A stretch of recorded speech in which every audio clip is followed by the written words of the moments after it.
Welcome to the channel people teacher.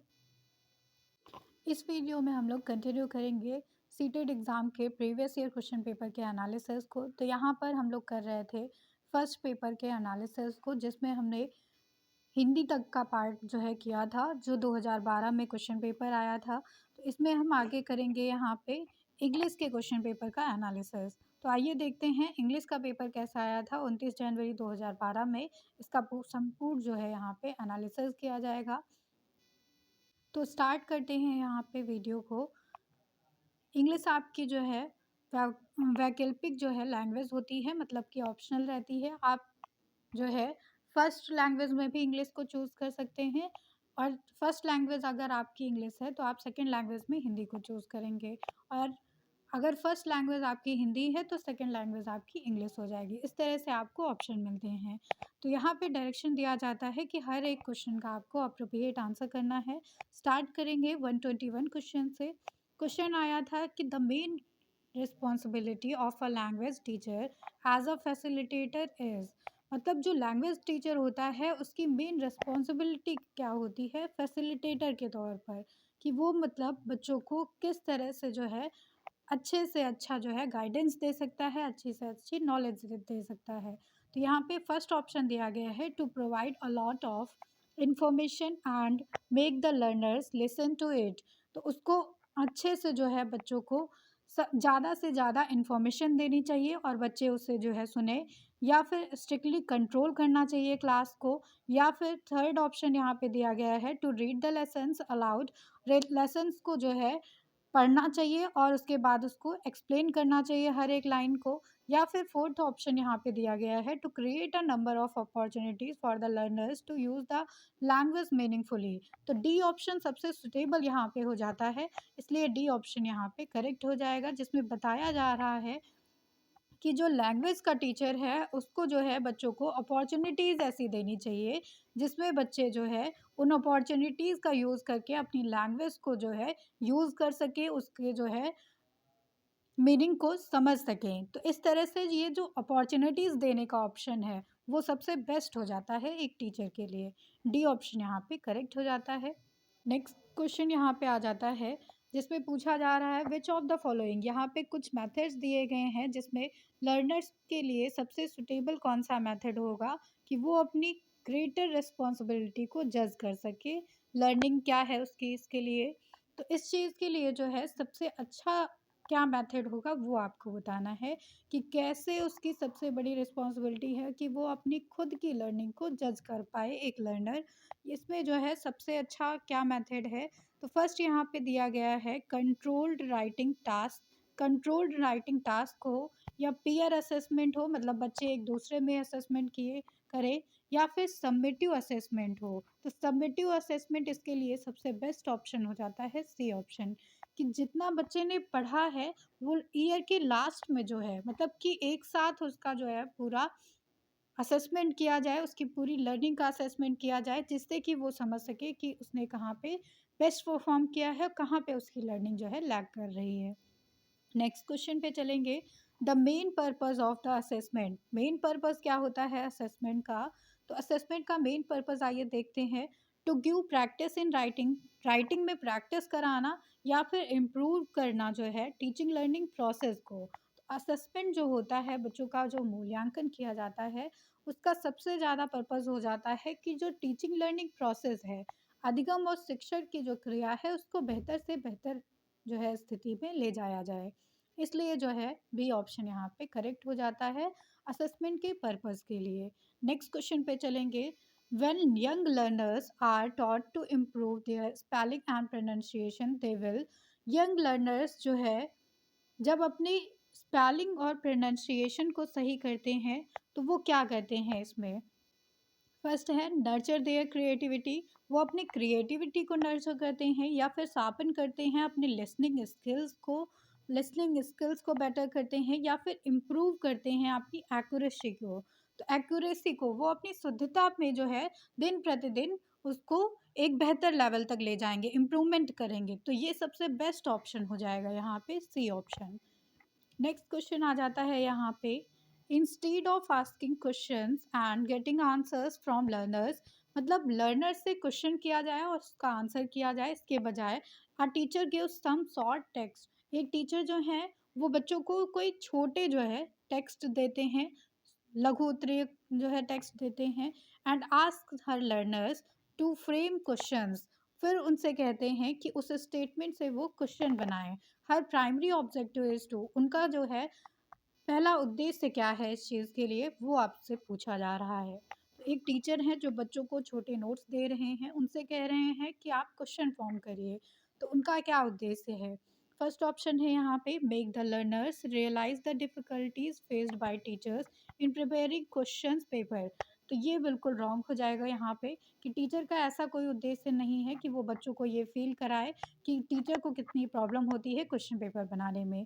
Then second option है यहाँ पे, enhance the learners analytical and critical thinking.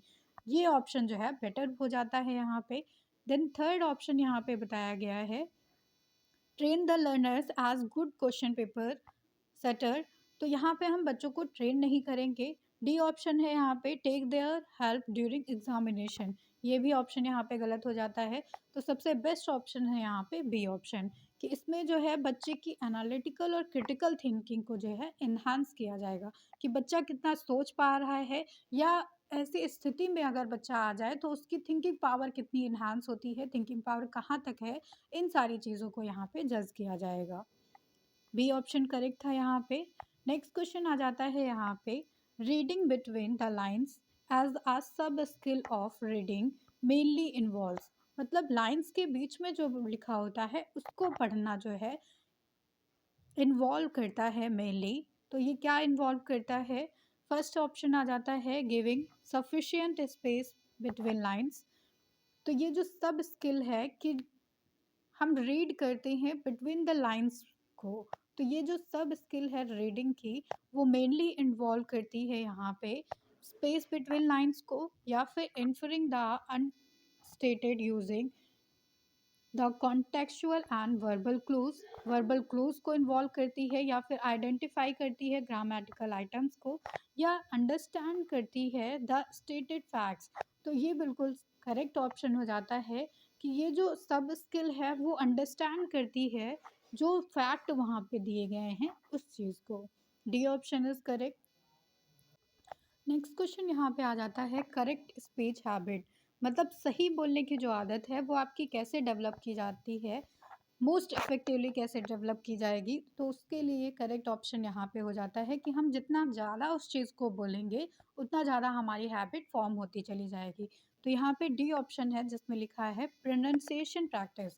मतलब जितना ज़्यादा उस चीज़ को आप प्रैक्टिस करेंगे, जितना ज़्यादा बोलेंगे, उससे आपकी जो है करेक्ट स्पीच की हैबिट बिल्डअप होती चली जाएगी। डी ऑप्शन यहाँ पे करेक्ट था।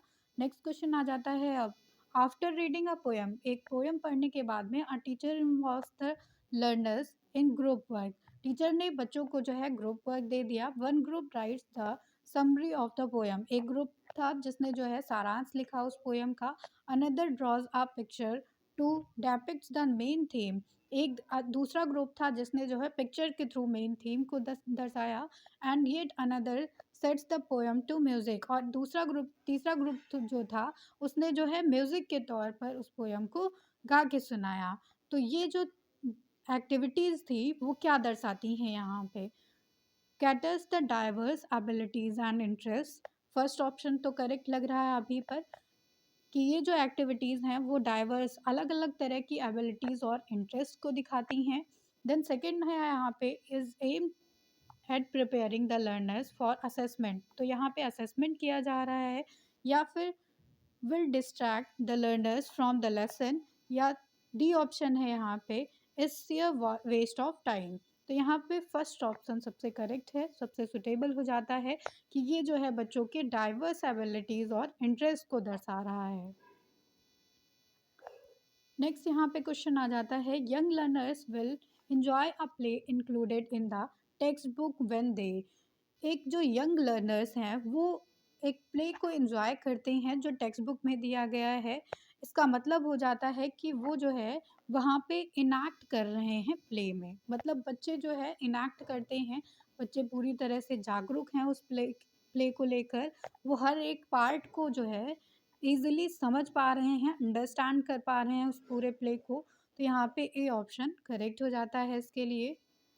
नेक्स्ट क्वेश्चन आ जाता है understand constructivist approach to language learning learners are encourage to. मतलब जो कंस्ट्रक्टिविस्ट अप्रोच है लैंग्वेज लर्निंग की, अधिगम को सीखने की, तो कंस्ट्रक्टिविस्ट अप्रोच का मतलब हो जाता है कि यहाँ पे रचना की जाती है, मतलब किसी चीज़ का निर्माण किया जाता है। तो यहाँ पे लर्नर को इनकरेज किया जाता है कि वो अवॉइड्स लर्नर एरर्स कम्प्लीटली, मतलब जो भी गलतियां हो रही हैं उनको पूरी तरह से अवॉइड करे, उन पे ध्यान न दे, नज़रअंदाज करे उनको, या फिर प्रैक्टिस करे लैंग्वेज ड्रिल मैकेनिकली, या फिर learn the grammar rules by road. तो ये बच्चों को जो है रटाना तो किसी चीज़ को नहीं है कि उनको कंठस्थ करा दिया जाए उस चीज़ को, and discover the rules of grammar from the examples. तो यहाँ पे जो है कंस्ट्रक्टिविस्ट अप्रोच जो होती है उसमें बच्चों को बताया जाता है कि जितनी भी एरर आए उनको वो कम्प्लीटली अवॉइड करें, मतलब कि उन पे बच्चों को ध्यान नहीं देना होता है। सॉरी, यहाँ पे ए ऑप्शन तो सही है, मतलब ए ऑप्शन जो है इसमें बताता है कि बच्चे को कम्प्लीटली अगर वो एरर को अवॉइड करेगा तो वो अपनी गलतियों में सुधार कैसे करेगा। तो डी ऑप्शन यहाँ पे करेक्ट है कि डिस्कवर करना चाहिए उनको ऐसे रूल्स को, ऐसे एग्जाम्पल्स को जो है, जो रूल सेट करते हैं ग्रामर के लिए। तो यहाँ पे बच्चे जो है ऐसे ऐसे रूल को खोजेंगे, ऐसे ऐसे एग्जाम्पल्स को खोजेंगे जिनसे जो है ग्रामर के रूल बने हुए हैं। डी ऑप्शन यहाँ पे एकदम करेक्ट है। तो जहाँ पे भी ओनली आ जाएगा या फिर रोट आ जाएगा, मतलब बच्चे को जो है कंठस्थ करा दिया जा रहा है, पूरी तरह से रटाफिकेशन कराया जा रहा है, तो वो ऑप्शन यहाँ पे गलत हो जाएंगे।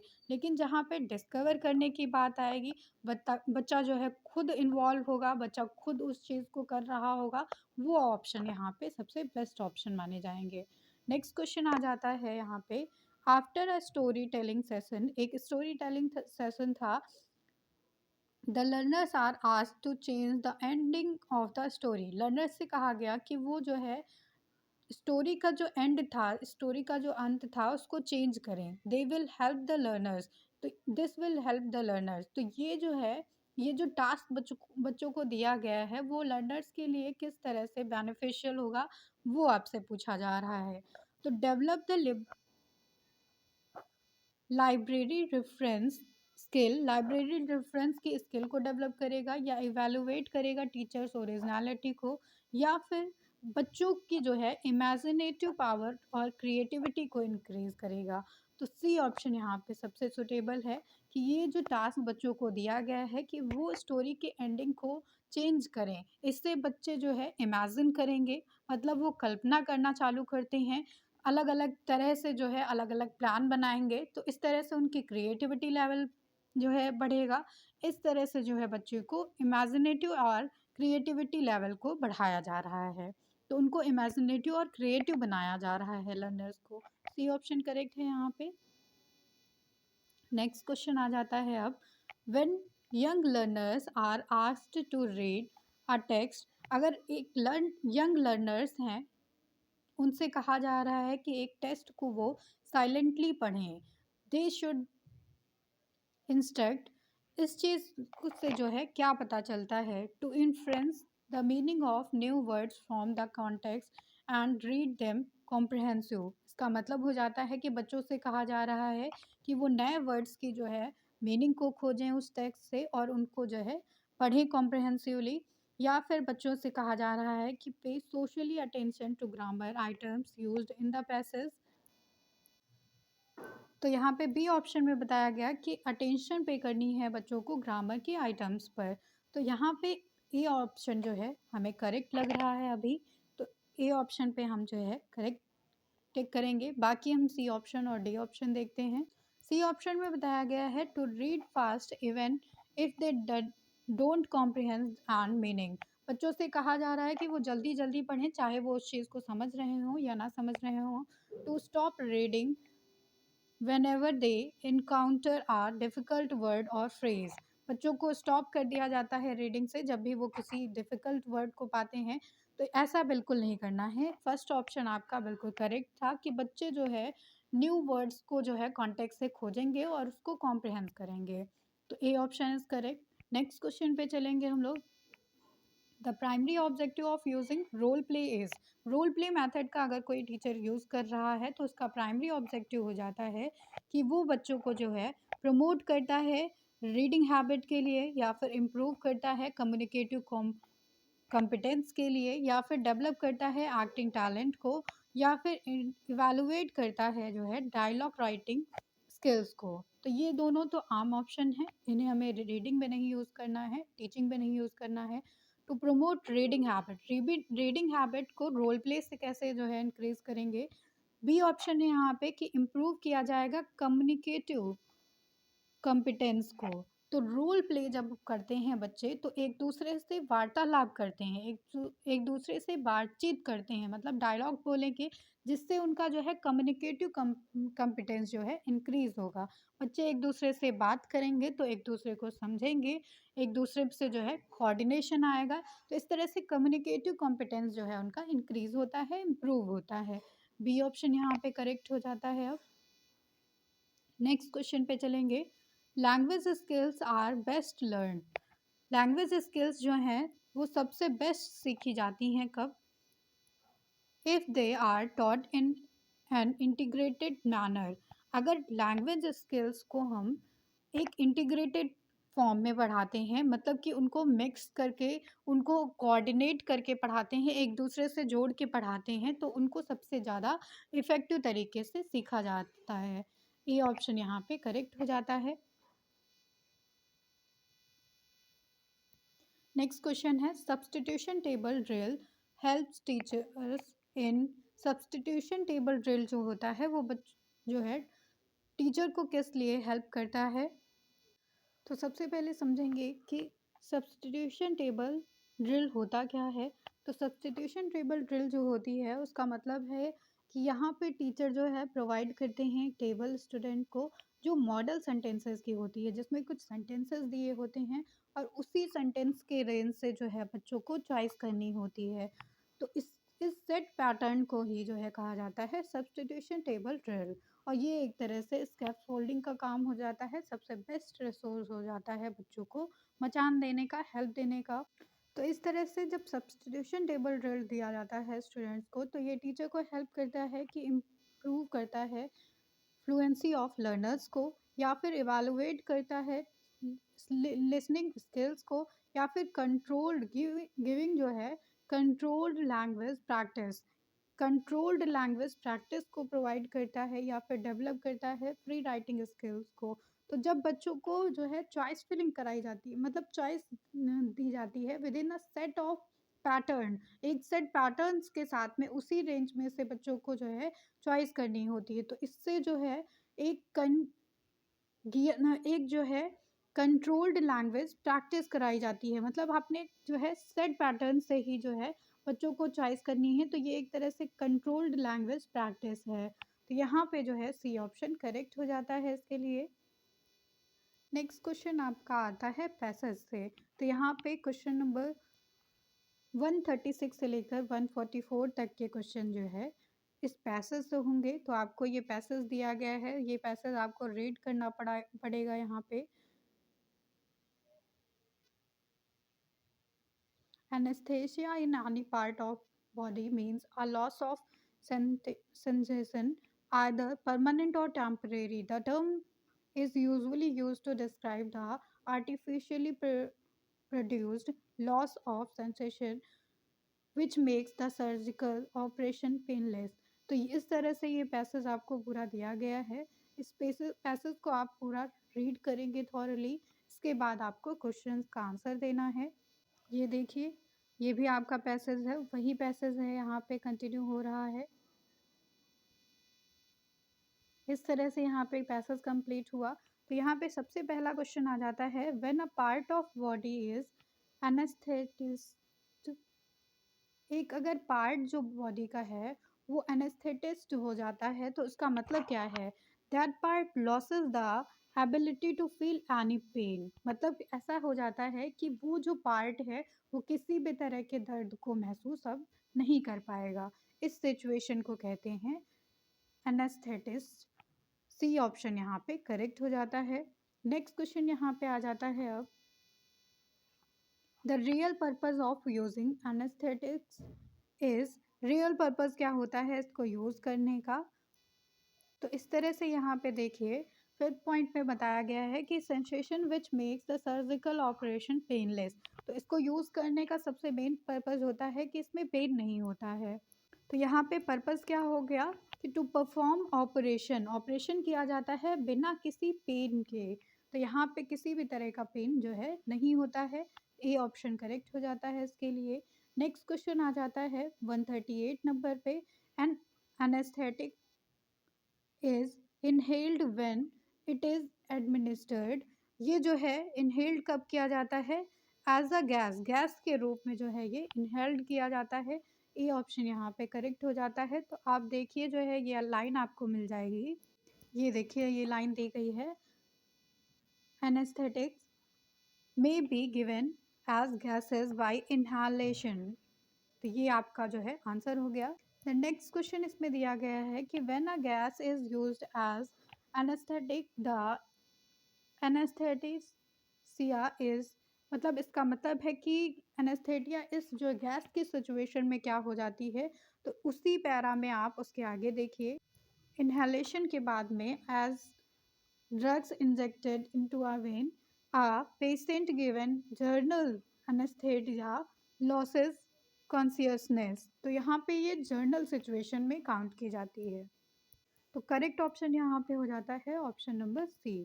नेक्स्ट क्वेश्चन पे चलेंगे, spinal anaesthesia is resorted to when. तो इसका आंसर मिल जाता है हमें यहाँ पे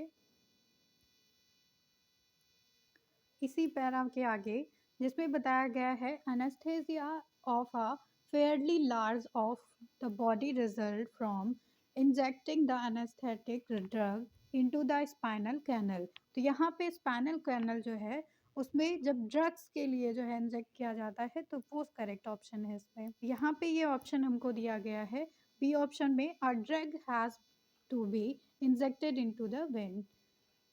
बी ऑप्शन करेक्ट है यहाँ पे। तो एक एक्सप्रेशन नेक्स्ट क्वेश्चन में आपको दिया गया है जो लाइन 22 से 23 में दिया गया है, the site of operative incision. इसका मतलब क्या है यहाँ पे, तो इसका मतलब हो जाता है यहाँ पे the place at which a cut is to be made. एक प्लेस, ऐसा प्लेस जहाँ पे एक चीरा लगाया गया हो, एक कट बनाया गया हो, उसको हम कहते हैं the site of operative incision. D option यहाँ पे करेक्ट है। नेक्स्ट क्वेश्चन पे चलेंगे अब हम लोग। नेक्स्ट क्वेश्चन में पूछा जा रहा है कि एन एब्सेस, जो लाइन 34 में दिया गया है इसका मतलब क्या है। तो एब्सेस का मतलब होता है कि एक जो है फोड़ा होता है ये एक तरह से। तो फोड़े का मतलब हो जाता है कि आ कलेक्शन ऑफ पॉइजनस, इसमें जो है जहरीला मैटर होता है एक होल में बॉडी में, उसको जो है हम एब्सेस कहते हैं। ये ऑप्शन यहाँ पे करेक्ट हो जाता है। नेक्स्ट क्वेश्चन आ जाता है, the word opposite in meaning to the word formally. Line 25 में दिया गया है फॉर्मली, इसका अपोजिट वर्ड जो है यहाँ पे पूछा जा रहा है। तो फॉर्मली का अपोजिट वर्ड हो जाता है यहाँ पे लेटर। फॉर्मली का मतलब हो जाता है यहाँ पे कि पहले, तो लेटर का मतलब हो जाएगा बाद में। ये ऑप्शन करेक्ट है। फॉर्मली का जो है करेक्ट ऑप्शन हो जाएगा लेटर। नेक्स्ट क्वेश्चन पे चलेंगे, एनेस्थेटिक लाइन 25 में जो दिया गया है वो क्या है यहाँ पे। तो 25 लाइन देख लेते हैं हम लोग। इस तरह से यहाँ पे बताया गया, formally the most commonly use local anaesthetic was cocaine, a drug extracted from the leaves of the Coca बस। इस तरह से ये यहाँ पे पूछा जा रहा है कि एनेस्थेटिक किस फॉर्म में यूज़ किया गया है। तो इसको यहाँ पे यूज़ किया गया है लाइन 25 में एक नाउन की तरह से, मतलब संज्ञा यहाँ पे दी गई है। बी ऑप्शन यहाँ पे करेक्ट है। नेक्स्ट क्वेश्चन यहाँ पे आ जाता है पैसेज का ही। तो आपको दो पैसेज मिलते हैं बोथ लैंग्वेज में, दो दो अलग अलग पैसेज मिलते हैं। तो यहाँ पे क्वेश्चन कवर किया गया है 145 से लेकर 150 तक का क्वेश्चन यहाँ पे कवर है। The farmer is up before drawn a sharing day, driving his flock into the pens. By 8 o'clock, the shearers arrive, and after a hearty breakfast, they take their place on. तो इस तरह से आपको जो है passage दिया गया है ये पूरा फार्मर के बारे में। इसमें आपको जो है क्वेश्चंस के आंसर करने हैं। इस तरह से यहाँ पे पैसेज कंटिन्यू हो जाता है।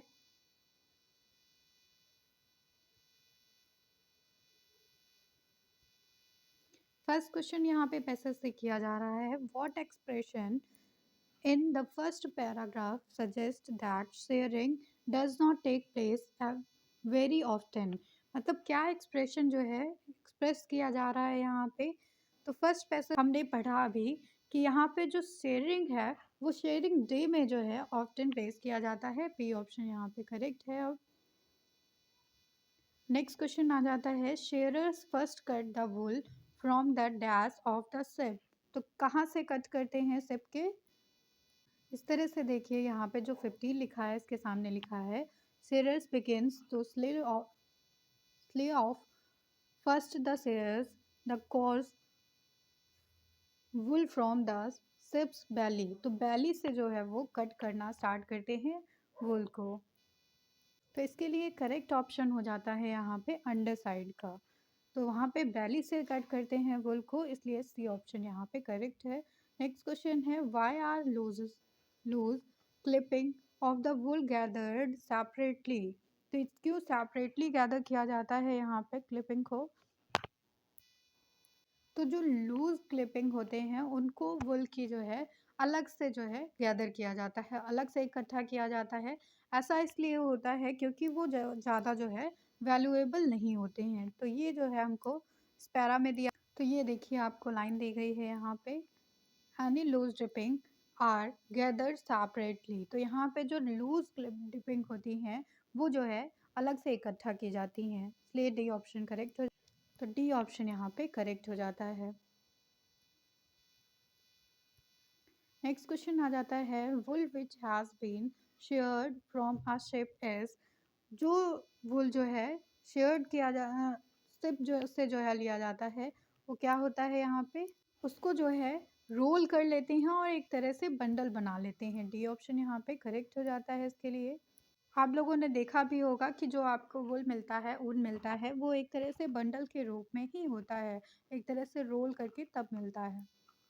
ये देखिए जैसा कि पैरा में दिया गया है, a second let the farmers son sees the fleece as it is toasted a side rolled it up. मतलब उसका रोल बना दिया जाता है, टकिंग की जाती है till wools in the first and secure किया जाता है उसको बंडल के थ्रू। नेक्स्ट क्वेश्चन है यहाँ पे, what word from the passage best tell us that shears are like very larger pair of the scissors. तो सीजर से क्यों कंपेयर किया जा रहा है, मतलब इनकी शार्पनेस की वजह से कंपेयर किया जा रहा है, तेजी की वजह से। तो बी ऑप्शन यहाँ पे करेक्ट हो जाता है इसके लिए। ये देखिए जैसा कि बताया गया है, soon the shears fall into their routine a lead scissors scissors a sip from the pens ties it fade। तो यहाँ पे सीजर से कंपेयर किया गया है, इसलिए यहाँ पे बी ऑप्शन करेक्ट है इसके लिए। नेक्स्ट क्वेश्चन पे चलेंगे हम लोग।